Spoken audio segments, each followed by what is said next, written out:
Today we're doing a little bit different video than I normally do. I'm going to do a gardening video. It's garden time, spring. We're getting warm here in Oklahoma, and I think our last frost date, we're zone 7B, I think. And our last frost date is April 15th. So we're getting pretty close, and I have some tomato plants here that need to be up potted. Okay, Woodrow, you gotta go down. And I purchased them at the local, farm store or whatever. I got a Beefmaster, and I got them early because last year I started a lot of my my tomatoes inside, and I started them too early. And then we had horrible weather all through the spring, and I planted them super late, like in June, and they didn't do very good. Well, actually, nobody's tomatoes did very good in our area, so it kind of made me feel better. But this year I'm going to do things a little bit differently. And but I did get these, and they were like this tall, and they have just shot up. And I even have one here that now has some pretty good sized blooms on it. So I'm going to up pot them. They are getting yellow leaves, and if you're new to gardening, that usually means they're getting deficient in, things that they need, their minerals and all the good nutrition that they need, fertilizer. So I'm going to go ahead and fertilize them. I don't usually fertilize them when I up pot them like this, but that's what I'm going to do. I'm going to try a lot of different gardening techniques this year because we're evolving here in Oklahoma. We're becoming more and more drought all the time, probably everywhere. I don't know. I know everybody suffers with a lot of drought. But anyways, I'm going to use some of my really stinky tomato. This is 4 tomatoes. I forgot what the name of the company is that I bought that from, but it's been really, really good years past. Last year, like I said, I didn't do very good.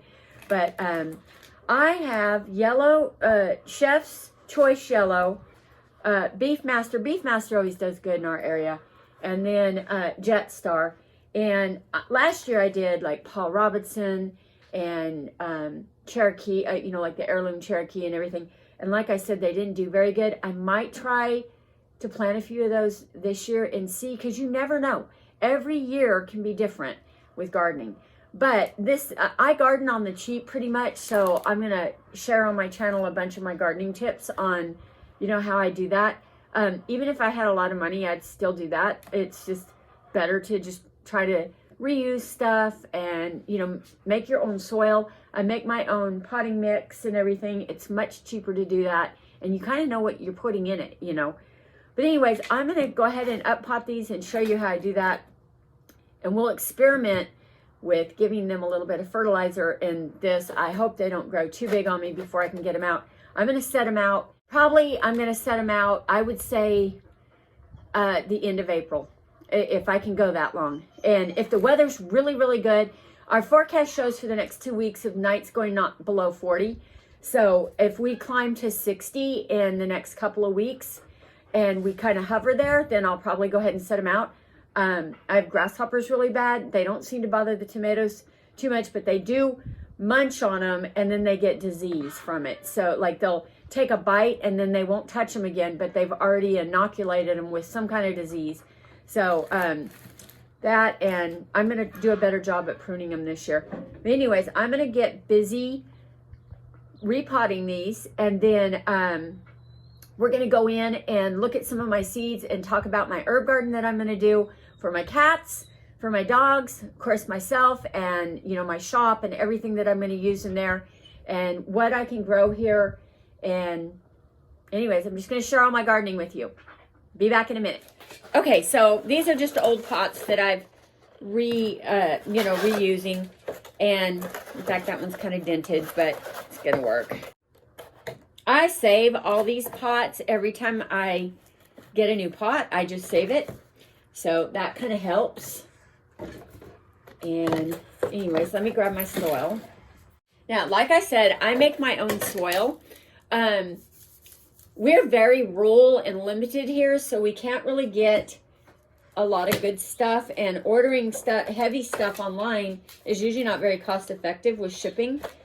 Unless you have Amazon Prime or something like that. But the fertilizer that we get here is local, and it's made from cotton burr compost. And cotton burrs, you know, it's probably been sprayed and everything else. I don't know. Things grow really good in it, so I mean, I've used it a bunch, but that's usually the compost that we're offered, you know, that's local. I have my own compost, but it's been taking forever to make. So, but anyways, my soil blend is a good compost. I do a third and a third and a third. So I do a third perlite and a third peat moss and a third of a good compost. And that blend has been pretty good for me. If you don't want as much, the little perlites, they will absorb water for you. And since we're so dry here, I really need that, I think. And my plants seem to do really good in this blend. So, and I even start my seeds in this. Like there is really big chunks of wood and stuff in here from some of the compost that I got, but my plants don't seem to really mind that. They still grow really, really good. So, I mean, I always say the proof is in the pudding. You know, you have to be really careful what you mulch and what you compost and everything, because it can really make a difference on your plants. Now I'm going to plant my tomatoes very, very deep, and then they have all these fuzzies right here, which can make roots. And I'm going to keep this so I can stick it back in there. And you can see how root bound this thing is. He is really ready to get in a bigger pot. And I feel so bad that they've just been growing like crazy just under fluorescent lights, not even actual lights. But I'm going to get them down in there pretty deep. And I don't really scratch up the roots like everybody does. I have. I don't think it makes that big of a difference. Anyways, when I go to plant him in the ground, I'm going to probably cut these two off and plant them even deeper. Really, really deep. But for right now, I just want to get some nutrition into them. And then I'm just going to I could have laid this down in the middle. I probably should have done that, because my dogs, this stuff stinks. Oh, it's horrible. But I'll just scratch it around. I'm not going to give them very much, because they're in a very small pot. And I'm going to have to walk past this and smell like a rotting fish or something. It's so bad. Yeah, I'm going to do the next one. I'm actually going to do the next one. Get out of there. See, Woodrow already wants to get in it. You know how dogs are. Dogs like everything like that. Okay, so this one has got a big mess going on down below. So I'm just going to snap these off like that. I'm going to just snap all these off. I don't know if I'm going to snap this big one off or not. This is the Jet Star. And I am going to, Woodrow he's sneezing. He can't believe how bad that stinks. He wants to roll in it. Okay, so I'm going to put that down at the bottom where their roots are. And then I'm just going to put just a tiny bit of dirt over it so their roots aren't just touching it. Oh my goodness, look at that one. Wow, he is really, really root bound. I'm going to scratch that in just a little bit. Oh, Woody, I know how bad it is. I know. Okay, so I've got him down in there. And I'm just going to really fill him up. And get those roots down in there. I usually don't like my tomato plants to get too big, you know, before I repot them. But I'm going to try this and see how it works. I have a feeling it is going to work. I'm going to use that for one of my herbs. I've got some thyme here I'm going to repot. And I have a rosemary I'm going to go ahead and repot. It's in way too small of a thing for right now. And I am going to go get another one of these real quick. Be right back.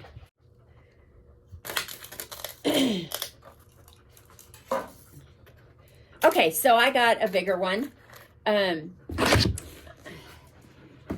if I were to up pot these, usually what you do is you can start them in these really small ones, and then you just up pot them to bigger ones like this. This is actually not as small, but a lot of times you get them in these really tiny ones, and they just get, you know, you just up pot them in that until you can get them into the garden. But we've had such crazy weather that we don't really know what's going on, that it's been like you just don't know when you can get them in the garden. So now you can see my soil. I don't know if you can see that. It's beautiful. I just made this morning. So let me take some out. Okay, so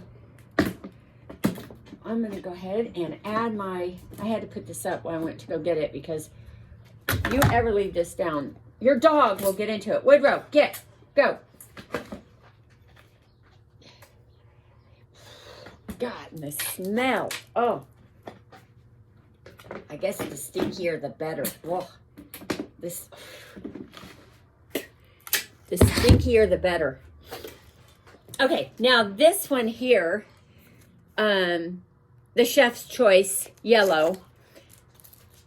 These, I couldn't resist these. They were $1.50, and they're not normally that. And this Red Dirt greenhouse, Red Dirt plants, they're from Oklahoma, so I'm just gonna leave that one on. I'll probably take this one off and then plant it and this one, and plant it really high when it goes in the ground. Let's see this one. Oh wow, he's really stuck in there. Yeah, they're really rebound.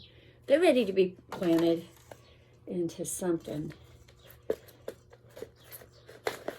Okay, get him done. It's a beautiful day here. I was gonna do it inside, but it makes such a mess. It's always better to do this outside if you can. Now I'll water these in real good, and I'm going to keep these inside. I mean, tomatoes do not like 30s and 40s at night, so we can't do that. They can't go outside just yet, but these can go back inside the house, and they'll be just fine. Now, for this, I think I'll plant the rosemary in here. Now, for the rosemary, there is already compost in here, so I'm not going to worry about giving it any fertilizer or anything like that. And it's not even hardly root bound, but I just thought maybe it would like to be out of that pot and into something with a little nutrition, because a lot of times they don't put a whole lot of nutrition in their pot, their seed starting mixes. So they expect you to buy it and take it home and, you know, get it in the ground. So that'll just kind of like prolong it a little bit, and I'll go get another one for them. And like I said, I always save these. These are great. Now, I've already forgotten. Oh, goodness. Now, I know this was Jetstar, and I have no clue. I think the second one, this was the Beefmaster, and this was the, yeah. Okay. Phew. I made it through that. Thank goodness. I'll be right back. Okay, so see, this is just a little bit bigger, and this will just buy me some time. And this is time, no pun intended. But time can probably go out in the garden right now. I've got sage in my garden coming up and everything. So it's getting really close. But all I'd need is a night to go down below 20 or something, and that it would shock it really bad, and it just wouldn't be good, because these have been grown inside already, and so they're not used to it. Anything that came up volunteer from last year, anything like that, it is, you know, it's more used to what's going on, so it can probably take a couple frosty nights, but definitely these couldn't. God, that smells so good. I love thyme. Now, I'm going to save that one, too. That's a perfect starting little thing. Okay, so I got everybody potted up, and I think I am going to go ahead. I have a little bit of azomite here. This is rock dust. It's just got a lot of minerals in it, and awesome stuff to use on everything. And I'm just going to put a little bit on top. Like, not very much because, you know, they're in a little pot. And just water that in. This is great for your house plants. I buy it in a 50-pound sack. So that way I have plenty. And then I just put it in a little container. And so that way it's easier to work with. But azomite, that's excellent stuff. Okay, we're going to go in and look at some of my seeds and what I'm going to start for my herb garden. And I'm going to show you guys my garden. It is a mess right now. I do have potatoes and onions planted, and they're doing, I mean, the potatoes haven't come up yet, but the onions are doing really, really well. And I have garlic planted from last year that it's coming out. I mean, it's not great, but it's coming up. And anyways, I will take you up there soon when things get going. I grow a lot of cucuza squash for my dogs for their meals and stuff. A lot of squash if I can. The squashes, I'll link that recipe down below. My dogs love cucuza because if you cook it with chicken or beef or anything, it takes on that flavor. So they'll eat that squash, and it's good for them. It's got lots of good stuff in it. But they don't really know it's squash. They think it's meat because it's got, you know, it's got the flavor of meat. But anyways, I'm going to get these guys back in the house and under some fluorescent lights and a little bit of water in them. And we'll look at my herbs. We'll look at my herb seeds. Well, guys, I don't know what happened, but I came in and started going through my seeds with you. And I was going to show you how I was going to plant some really tiny herb seeds. And my camera wasn't going. So what I'm going to do is wrap this up, and I will do another video on doing my herbs. I'll have lots more garden videos. I've got an Etsy video coming up next. I've had a blip with Etsy, and it's gotten figured out, and I'll make that for my customers. And then I've got another really cool video I'm in the making of. I had a company reach out to me that has the coolest products for dogs and cats. So I'm going to do a review on that, and I can't wait to share it with you guys. Anyways, I hope you enjoyed this. We'll talk to you later. Bye.